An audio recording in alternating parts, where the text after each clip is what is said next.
Hello everyone, কী অবস্থা সবার? আশা করি সবাই বেশ ভালো আছো।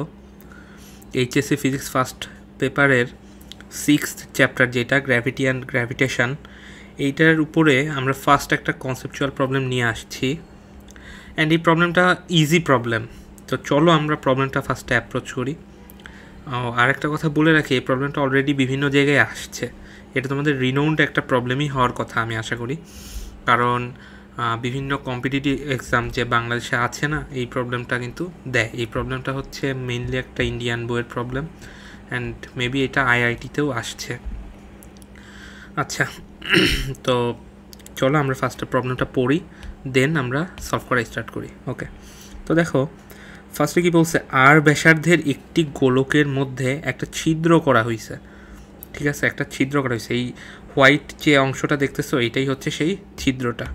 ওকে, তো দেখো ছিদ্র করার পূর্বে লেড গোলকটির ভর ছিল এম, অর্থাৎ এই যে লেড গোলকটা রয়েছে এই লেড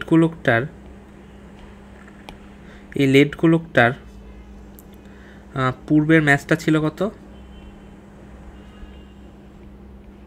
পূর্বের ম্যাস ইকুয়ালস টু এম ছিল। ওকে, এবারে উক্ত ছিদ্র সহ গোলকটি এম ভরের বস্তুকে কত মানে আকর্ষণ করবে?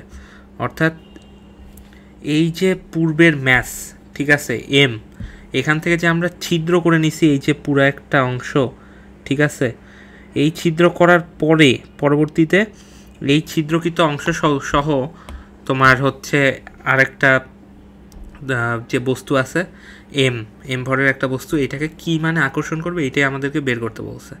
আচ্ছা, এরপরে কি বলছে, এম ভরের বস্তুটি গোলকটির ও ছিদ্রের কেন্দ্রের সাথে একই রেখায় অবস্থান করবে, অর্থাৎ একই রেখা এখানে চিত্রে দেওয়া আছে। আর তারপর বলা আছে চিত্র অনুযায়ী প্রয়োজনীয় পদক্ষেপ নাও। ওকে ফাইন, এখানে একটা ডিস্টেন্স দেয়া রয়েছে, ডিক্লেয়ার করা হয়েছে, সেটা হচ্ছে ডি। আচ্ছা, ডিটা হচ্ছে এই মানে এই পুরা গোলকের সেন্টার থেকে এই ম্যাসের এই মানে সেন্টার পর্যন্ত আর কি। ওকে, তো এই জিনিসটা আমরা ফার্স্টে বের করব কিভাবে, এই জিনিসটা আর কি একটু বুঝতে হয়। সেটা হচ্ছে ছিদ্র করা আর দেখো ছিদ্র করা অ্যান্ড ছিদ্র না থাকা অবস্থার দুইটার পার্থক্য করলেই তো আমাদের চলে আসবে জিনিসটা, তাই না? তাহলে আমাদের যে জিনিসটা করতে হবে যে ছিদ্রকৃত অংশটা আগে বের করতে হবে। দেখো ছিদ্রকৃত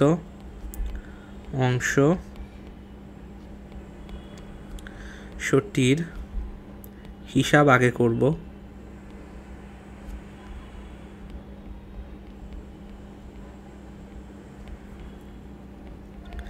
তারপরে কি করব, দেখো তারপর যেই কাজটা করব সেটা হচ্ছে পুরা গোলক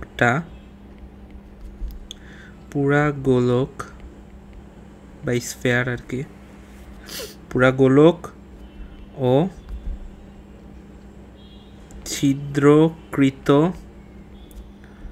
অংশের মধ্যে কাজ করব, তাইলেই তো হয়, তাই না? দেখো এখানে কিন্তু ওই জিনিসটা অ্যাকচুয়ালি একটু কঠিন, যে ছিদ্রকৃত অংশ এটা একটা ইউনিফর্ম টাইপের কোনো বস্তু না। ফার্স্ট অফ অল মানে ইউনিফর্ম টাইপের কোনো ভাবে হয়তো কাটা নাই, এই জিনিসটা বুঝতে হবে। তো এইটার প্রতিটা পয়েন্ট আর একটা পয়েন্টের সাথে কিভাবে তোমার মানে তোমার ফোর্স জেনারেট করবে বা আকর্ষণ করবে বিকর্ষণ করবে, এই জিনিসটা ওভাবে হিসাব করাটা অনেক টাফ। এই জন্য আমরা যেইটা করতে পারি, দেখো আমাদের এখানে যেহেতু বলছে কত মানে আকর্ষণ করবে, তার মানে দেখো আমরা একটা জিনিস কিন্তু বলতে পারি যে কত মানে আকর্ষণ করবে, এটা যদি এফ নেট হয়ে থাকে তাহলে এফ পুরা গোলকটা, এফ ফুল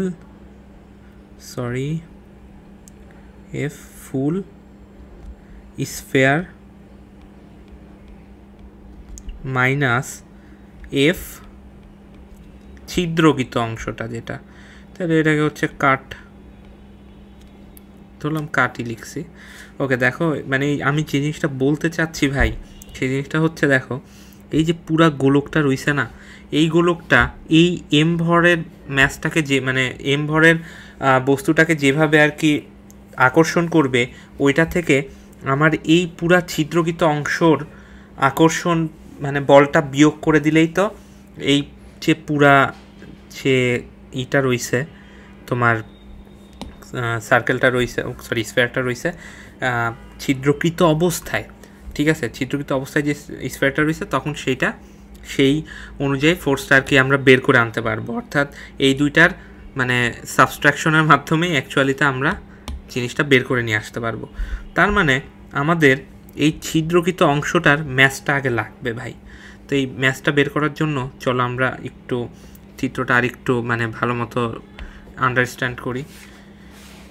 সেটা হচ্ছে একটা জিনিস দেখো, আমাদের এইটুকু অংশ, এই যে পুরাটা যেহেতু আর, তার মানে আমাদের এইটুকু অংশটা হচ্ছে অ্যাকচুয়ালিতে r/2, তাই না?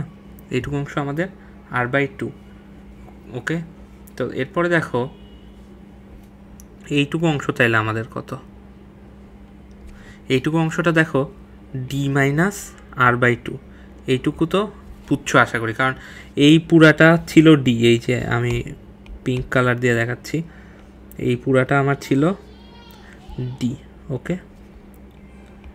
এর এতখানি পর্যন্ত আবার কি ছিল বলো, এতখানি পর্যন্ত r/2 ছিল, তাই না? তো এই জন্য এইটুকু হয়ে গেল আমাদের d-r/2, ওকে। তো আসো এখন এইটার ব্যাসার্ধ তো মানে এই ভিতরে ছিদ্র করা অংশের ব্যাসার্ধ তো r/2, এইটুকু আমরা বুঝছি। তাহলে এই ছিদ্র বস্তুর ভরটা বের করি।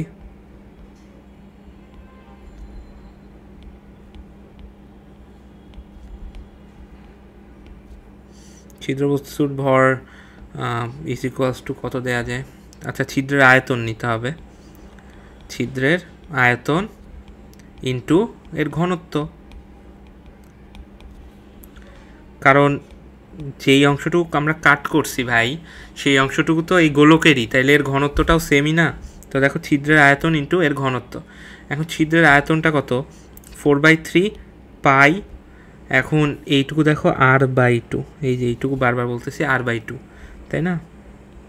এইটার হোল কিউব ইন্টু ধরো রোটা রোই আছে। তো দেখো এখান থেকে আমরা একটা মজার জিনিস নিয়ে আসতে পারি, 1/8 ইন্টু মানে r/2 এর ওই 1/2 কিউব না, তাহলে ওইটা 1/8 বাইরে লিখছি, ইন্টু 4/3 পাই r কিউব ইন্টু রো। এখন ভাই কথা আছে, দেখো আমার এই যে পুরো অংশটা, এটা তো অ্যাকচুয়ালিতে আমার ফুল ম্যাচটাই ডিফাইন করে। দেখো এই যে আমার যে তোমার পুরা গোলকটা না, পুরা গোলকের ম্যাচটা কি দেখো,